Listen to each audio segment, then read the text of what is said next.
যে জ্যোতিচিহ্ন আসলে প্রকৃতপক্ষে কয়টি। কিছু কিছু বইয়ে দেখবেন 11টি, কিছু কিছু বইয়ে দেখবেন 12টি, কিছু কিছু বইয়ে আছে আবার 16টি। এটা নিয়ে প্রচুর ঝামেলার মধ্যে পড়বেন। এটা আমি বলে দিচ্ছি যে বইগুলো যেগুলো বাজারে যে বইগুলো আছে এগুলোতে এই প্রবলেমটা সৃষ্টি করা আছে। তাহলে প্রকৃতপক্ষে সংখ্যা কয়টি হবে? তাহলে দেখেন আমরা এই 16টি নিয়ে আমরা পরে কথা বলবো। হ্যাঁ, আগে আমরা এই দুইটা নিয়ে আলোচনা করি। বাংলায় প্রকৃত জ্যোতিচিহ্ন হচ্ছে 11টি। প্রকৃত জ্যোতিচিহ্ন কয়টি? আমাদের 11টি। আর ব্যবহারের দিক থেকে জ্যোতিচিহ্ন হচ্ছে 12টি। প্রশ্নটা যেভাবে আসবে সেভাবে আপনাকে অ্যান্সার দাগাইতে হবে। যদি পরীক্ষা আসে প্রকৃত জ্যোতিচিহ্ন কয়টি, তাহলে আপনাকে দিতে হবে 11টি। আর যদি আসে যে ব্যবহৃত দিক থেকে জ্যোতিচিহ্ন কয়টি, তাহলে আপনি দাগাবেন 12টি। বুঝতে পেরেছেন? কিভাবে বুঝবো যে 11টি না 12টি? দেখেন আমাদের প্রথম জ্যোতিচিহ্ন অর্থাৎ দাড়ি। এই দাড়ি আমরা এইভাবে লিখেছি, দাড়ি এইভাবে দেই চিহ্নটা। এটার বাংলা অর্থ হচ্ছে পূর্ণচ্ছেদ আর ইংরেজি নাম হচ্ছে ফুল স্টপ। আমরা একটু আলোচনা আগে শেষ করি, তারপর আমি এইটার ব্যাখ্যা দিব। প্রকৃত সংখ্যা এবং ব্যবহৃত দিক এই দুইটার ব্যাখ্যা আমরা আসবো। তার আগে আমাদের জানতে হবে যে জ্যোতিচিহ্নগুলো কি কি। হ্যাঁ, তাহলে 1 নম্বর জ্যোতিচিহ্ন আমরা কি লিখলাম? দাড়ি।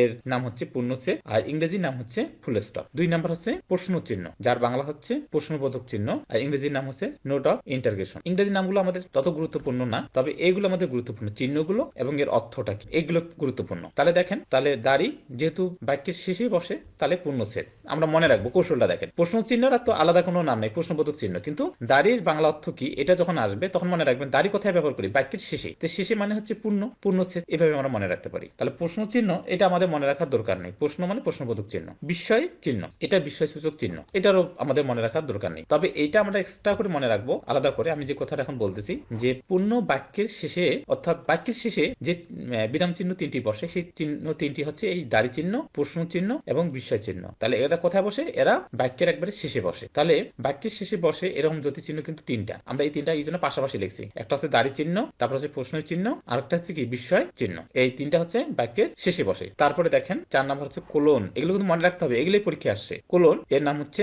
দৃষ্টান্ত সেট। আর ড্যাশ, ড্যাশ হচ্ছে একটু বড় হবে আর হাইপেন একটু ছোট হবে। এটা কিন্তু উলট পালট হয় আমাদের। হ্যাঁ, ড্যাশ এবং হাইপেনের মধ্যে হাইপেনটা কি? হাইপেনটা ছোট আর ড্যাশটা বড়। তো এই যে আপনার ড্যাশের নাম হচ্ছে রেখা চিহ্ন আর কোলন ড্যাশ, তাহলে কি হবে? যেহেতু ড্যাশের নাম হচ্ছে রেখা আর কোলনের নাম হচ্ছে কি দৃষ্টান্ত, তাহলে দৃষ্টান্ত রেখা। যেহেতু দুইটা জিনিস একসাথে আছে, কোলনের নাম হচ্ছে আমাদের কি দৃষ্টান্ত আর ড্যাশের নাম হচ্ছে রেখা, তাহলে দুইটা একসাথে যেহেতু আছে তাহলে দৃষ্টান্ত রেখা। তাহলে এই দুইটা মনে রাখলে এটা আর মনে রাখার দরকার নেই, দুইটা যোগ করে জাস্ট যে নামটা হয়। আর কোমা, এর কোমার নাম হচ্ছে পাদচ্ছেদ। এটা একটা কৌশল মনে রাখবেন। কৌশলটা কি? এখানে কোমার শেষে মা আছে। হ্যাঁ, মা। বলেন তো মায়ের পায়ের নিচে কি বেহেস্ত না? আমরা সবাই জানি যে মায়ের পায়ের নিচে বেহেস্ত। তাহলে মনে রাখবেন কোমা, মা মানে মা, মায়ের পায়ের নিচে বেহেস্ত। তাহলে এই যে পা দিচ্ছে পাদচ্ছেদ। তাহলে চমৎকার একটা কৌশল বলছি। নাম এক্সট্রা করে আপনাকে মুখস্থ করতে হবে না যে কোমা পাদচ্ছেদ পাদচ্ছেদ। আপনি জাস্ট একটু মনে রাখবেন কোমার শেষের বর্ণটা হচ্ছে মা আর মায়ের পায়ের নিচে কি আছে? বেহেস্ত আছে। তাহলে এই কোমার নাম হচ্ছে পাদচ্ছেদ। তাহলে এটা আমরা জেনে ফেললাম কৌশল দিয়ে। তারপরে আসেন উদ্ধৃতি চিহ্ন। এটার উদ্ধৃতি চিহ্নই নাম, এটা আলাদা কোনো নাম নাই। এটা ইংরেজি নাম ইনভার্টেড কমা।